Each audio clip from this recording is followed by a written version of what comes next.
Hello everybody and welcome to another episode of this YouTube channel. No, I'm not going to rewind it because we just did a take. Loaded nachos.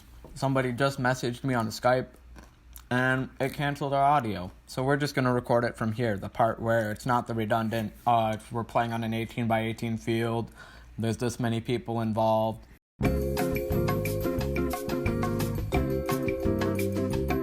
We're just going to start right from here. Today I have myself and a first year. His name is Gibran. We've also got some loaded nachos. So. Yeah. So if you hear any crunching, it's just loaded nachos.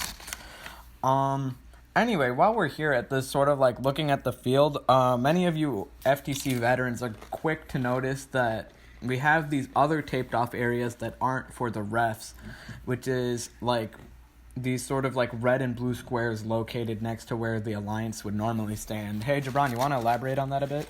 Yeah, so basically, the reason why there is a human player on the other side of the field is because they basically want there to be traffic in between the two teams so that the sources of the blocks have to move a farther distance in order to get to the other side. And the interesting thing about having like these human is players, a stone, as we're going to see, 4 by 8 and 5 inches tall, is that they control the economy of these sort of stones right here.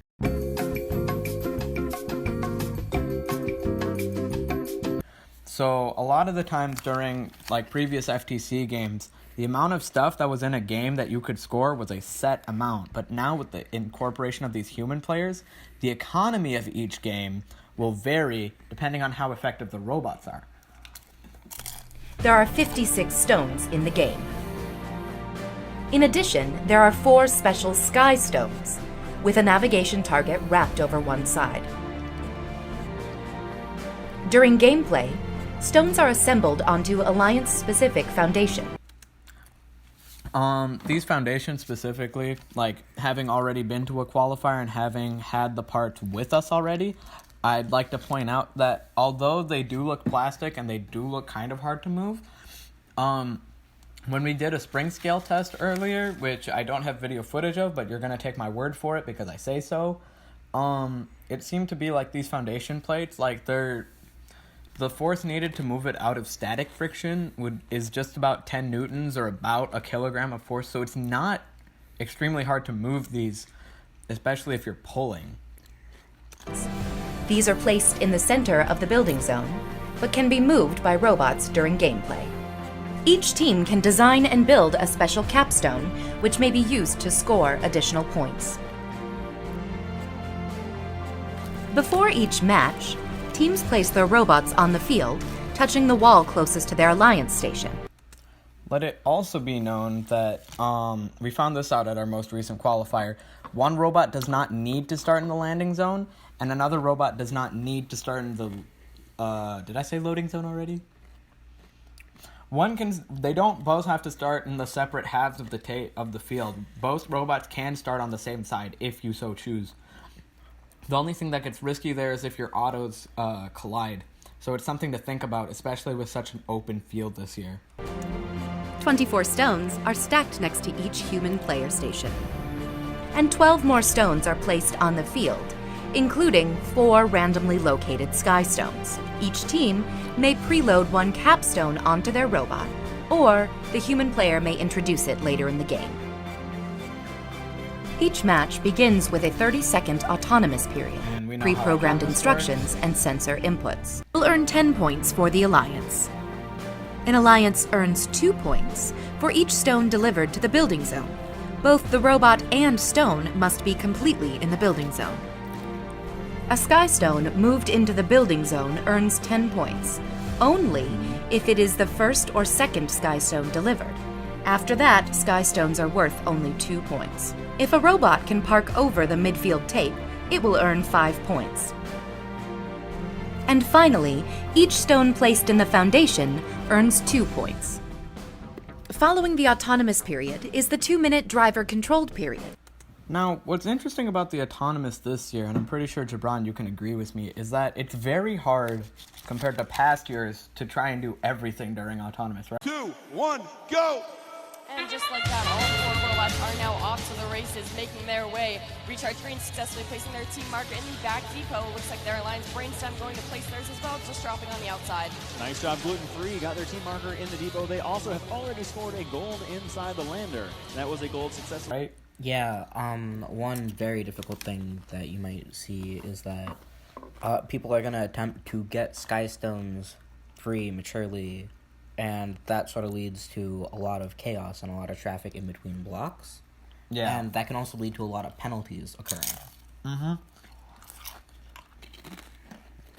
During our last qualifiers, a lot of you might have already been to yours. You'll notice that a lot of teams that end up doing push bots and tried to go for the SKYSTONEs, immediately during their autonomous, as soon as they tried to go for 2 blocks, immediately penalized. It was crazy. And speaking of which, at that said qualifier, we also found out that, like, the biggest penalty you can get in this game is for controlling 2 blocks, which, unlike most years, is a very new thing, because typically we're only allowed to control 1 piece. I mean, typically we're only allowed to control 2 pieces of the game, and this year we're only allowed 1, so it's certainly a question of efficiency that comes into play. There are a number of ways to score points. Each stone delivered completely through an Alliance's bridge earns 1 point. However, a stone delivered through the neutral bridge does not earn any points. Each stone placed on the foundation earns 1 point. Now, what's funny here, and Jabron, I want to get your take on this. Mm-hmm. How effective is it to try and spend the time to cycle through and stack blocks rather than to deliver blocks? Because in my opinion, if your team doesn't have a sufficient driver practice to, like, get blocks onto that foundation, like, there's no point for trying to stack the blocks, because if you can drive fast enough, you can get 2 blocks in before one person stacks 1. Yeah, and then one other thing that I've noticed is common between most teams is that when they attempt to get a block onto the foundation, they actually end up flipping the block onto its side, because those pegs that you see on the foundation here, those are actually much harder to land the blocks on than you might think. Well, it really depends on how you're sort of, like, stacking it, because when you really think about it, it shouldn't be that hard to stack it, because all we're really doing, it's just like Lego pieces. They look like Legos. They look like the golden Star Wars Legos. But the problem is, if you don't establish yourself in a correct position, you'll end up not hitting any of those pegs whatsoever, and you won't get a lot of points if you're trying to go for skyscrapers. So you got to be very careful, but you have to be very effective with your placement. The last 30 seconds of the driver-controlled period is the end game. During this time, robots may continue scoring stones, but there are also ways to earn bonus points. Actually, this animation reminds me of something. You know, back in early September, when our team was discussing strategies, a lot of us thought that the optimal strategy was to actually have a delivery bot and then have a builder bot. But I don't think that scales very well. Mm-hmm. What do you think? I don't think that would work too efficiently, because what happens if you get paired up with another builder bot and then both of you are builder bots? Both of you will be too tall to reach underneath. So the optimal way of going about this would be to essentially make a robot that can both build and also push at the same time. Yeah, and I think definitely with that, I think you can definitely make builder bots that fall under the 14 inches that you need to go under that skybridge for. But I think more importantly, what happens if you're building and you just can't get in that right position because your foundation is moved into a wrong spot and it's just really hard to position yourself? Mm-hmm. Then the builder bot just kind of sits there because they don't have room to get in. Mm-hmm. And so the more time you spend doing nothing, the more time you could have been scoring points. So I think that's definitely a concern for a lot of teams, and I think that's definitely the amount of possibilities there are with this game this year. Really, it's a wide open field. And one more thing is that, like, if you do get paired up with some other team, that shouldn't be a problem if you think about yourself and not the other, like, robot on your team, because, like, the main focus is to make a robot that can do both pushing and also placing. Because if you can do that, then let's say that your teammate has some sort of malfunction. then that wouldn't be that big of a deal because you can just carry the team yourself. I mean, that's kind of an overarching theme we've seen with a lot of FTC sort of games. So it's always been, like, regardless of whether your teammate is bad or not, like, at low-level play, at the very least, like, you should be able to still hold your own relatively well. Like, you shouldn't be depending on your teammate for everything. That being said, at, like, the world level, when it's, like, finals time and you need to pick a team, you better pick a team that synergizes with you and isn't trying to get in your way. Placing a capstone on a skyscraper will earn a 5-point bonus. Capstones. So last year, the capstones were specifically just things that you had to drop in your depot. So you could claim the depot in for 15 points. But this year, the capstones certainly have a a much greater effect. I believe you saw some of, like, the, what was it called? Rover Ruckus? Right? Yeah. The Rover Ruckus sort of, like, games. And that 15-point bonus, in this case, like, that capstone, it acts as, like, a ×2 multiplier if you can get that onto your skyscraper, which might be huge at higher level play. Mm-hmm. And, like, one aspect of the whole building thing is that, like, with an 1818 robot, you can't really stack that high, which is why the use of arms and robot extensions is really big, but it's also something very complex to handle. Yeah, linear motion is huge this year. Like, it's always huge, but this year, like, if you don't have it, there's no way you move on past regionals. Mm-hmm. And being able to get your Skystone is also something that you need to make specific to your robot, because if you can get all these blocks on, but your robot can't get a good handle of your own Skystone, then what's the point of even having it? Right. Oh, also another thing to point out with capstones, really two things. One, although your alliance member can't score your capstone for you, they can also pick up your capstone for you and bring it to you. So knowing this, we can effectively strategize. So, like, maybe one team member, like, they take the capstone and they quickly bring it so then they can grab their own while the other guy's building. You know, that could be a perfectly viable strategy. Another thing I'd recommend doing specifically is when you're designing your capstone, although it's fun to have it be, like, after, like, a theme or, like, some sort of thing related to your team, like, we're the Incredibots, so maybe we make it just be, like, I don't know, like, it's just Dash's face, and we put it on the thing. That would be creepy, but it would be a thing. I definitely recommend boring a hole in the bottom so it fits perfectly onto one of those cubes if you have access to them on the field. So that way when you're pulling your foundation back, it's a lot easier to make sure those capstones stay on there. Mm-hmm. Or you just move the foundation and then score the capstone later, but that might not always happen. Plus 1 point for each level of stones. ×2 multiplier. If a robot moves their foundation completely out of the building site, their alliance earns 15 points. An alliance will earn an additional 5 points for each robot parked in the buildings. What's crazy about this, there's always been a parking mechanic in these FTC games, if you didn't know that. But this parking space at the end, it's just the diagonal of, like, a 1 foot by 1 foot square. That's tough to fit two 18 by 18 robots into. Mm-hmm. Like, they only have to touch it, but, like, it's really hard to do that sometimes. When it's, like, endgame, you got 30 seconds, you just gotta move. Like, that's hard. That's hard to pull off, like, doing all of that at once to get big points. Site. There are many ways to score in SKYSTONE, but there are also rules that, if not followed, will award points to your opponents. For example, robots may not tip over an opponent's skyscraper. That would, like, completely ruin the Robots game. cannot block access to their opponent's field elements. A thing about blocking that you should know. One thing that a lot of teams are getting ticked on right now. Because a lot of times when we discuss, like, certain boundaries in first games, like, it's just that line, right? But with the depot, if you are in the airspace of that depot, like, if you're the red team and you are in the airspace of that blue team's depot with, like, an arm extending out or something, judges can call penalties right then and there. And that was a thing that a lot of teams were getting pinged on for at our last qualifier. So it's important when you're doing your design, keep that in mind. Robots are not allowed to reach outside of the playing field.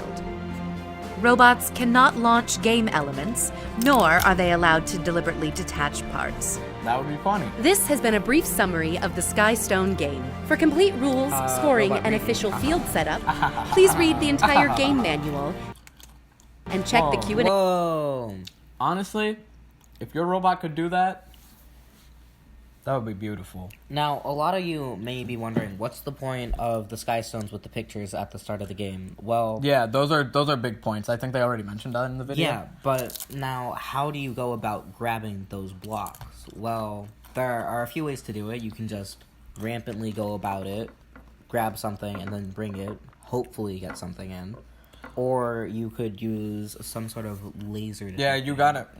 We don't use laser detection. I'm sorry, you're a first year. You gotta. Yeah, totally. Color sensor is fully necessary if you want to master those sky blocks. Or you can be like a lot of teams and just take the 1 and 3. Because if you just go look at the first 3 blocks and you just pick the one in front of you, it's a 33% chance to hit. So who knows? Maybe you'll get it. Another thing to remember while we're here is whenever you're delivering blocks, your robot and the block have to go over the line, the entire thing. So you can't like half push it in and then move out. Your whole robot has to go in. And now that the video is over, and you got any more things to say, Jabron? Any final reflections on the game? Like how is this sort of like for your first actually involved year? Mm-hmm.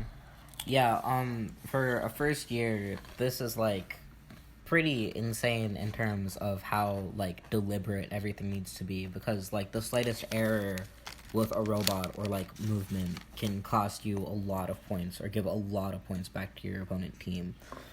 So I feel like deliberately having good drivers who know exactly what they're doing is a big part of the game. Yeah, and if I can just sort of like scrub here and find the layout of the field, what's interesting, like, usually during these FTC games, is that a lot of the field is typically restricted. So usually what'll end up happening is you're not really playing a game. It's more just, like, 2 people playing a game at the same time and seeing who can get the highest score, you know? But this year, like, there's a huge amount of traffic in between. So, like, we had a game earlier where, like, it was a full-on war zone in the loading zone. Like, robots were trying to go after those blocks. It was crazy. And so, movement, huge this year. Like, you gotta go across the board.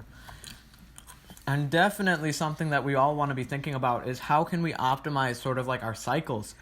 Because, as we know, if you look at the world's level, like, people are clearing out those craters. People are, like, lifting those huge balls up. People are filling out entire glyph cases. It's going to be really hard to optimize a method compared to other years where you could just kind of sit still and just press buttons.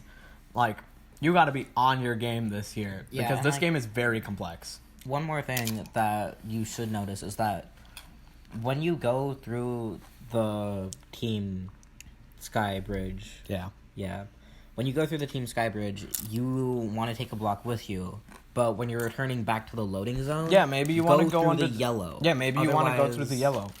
Because these sky bridges, like, they can only fit so many people under it. Yeah, and you only get points if you go under the sky bridge with a block. Yeah, so if you're trying to go for the depot while the rest of it is cleared out, you better be going through that yellow sky bridge. But also at the same time, maybe you don't want to do that, because maybe the red team's also trying to do that while you're the blue team. And then you're just hitting traffic jams. So what are you going to do? Are you going to offset your cycles, or are you going to go back through the blue alliance bridge? Huge amount of possibilities with this game. And I don't think a meta's really clearly been defined yet. Because for a game like Relic Recovery, for example, which I think you saw maybe in the past, like, everybody, their robots were dump trucks. They took the blocks in, turned into dump trucks. What was it called? Not Relic Recovery, I just said that. What was it? Rover Ruckus? Like, people, they got off the lander, whoever had the better robot would stand in front of the crater and just have one linear motion, go back, reach into the crater, bring it back in, send it back up to the top. That was all they did. And that wasn't very fun to watch. It was cool the first time somebody did it, but then when everybody else did it, it was like, oh, the game got boring now. And like with this specific like game set, basically what's odd about it is, like, with that, you won't, like, with the Rover Ruckus, you only need to press buttons. But with this, you need to, like, sort of play the robot to your driver's needs. Because you need to make a movement system where your driver can easily move around blocks so that they don't get penalized for holding too many. And also keep away from touching opponent robots and things like that at all times. Yeah, I think this game's super interesting. For me, being my last year doing this, I think it's a great way to end off my season. But, like, my time doing this. But, crazy game this year. Crazy game this year.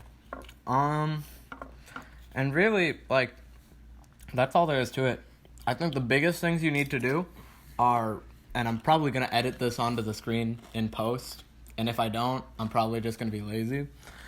One, you need to be able to move that foundation, because if you notice, compared to last year, it's no 50-point scoring thing. Everything, not one thing goes above 10 points with how you score it. No, there was the 15 point if you could move it off. Well, nothing more than 15 points, which is still huge for FTC. So, if you gotta pull that foundation, first of all. If you can, score those SKYSTONEs. And remember, you can score those SKYSTONEs after Autonomous as well, just for a couple less points. And finally, you gotta be able to move, you gotta be able to build, and you gotta be quick. Because if you want to cycle through quickly and optimize this, you gotta be capable. And that's all I can really say about that. Yep. I totally agree. We haven't really been funny at all this. This has been like a very serious analysis video. We can do bloopers later. I mean, can we though? Yeah. Anyway, thank you all for watching. Can we play Minecraft now? No, we're not gonna play Minecraft. Please? No. Please? Why are you doing this on recording? Because it's... Anyway, thank you all for watching, and we don't really have a saying as an outro, so what do you want to say? Bo.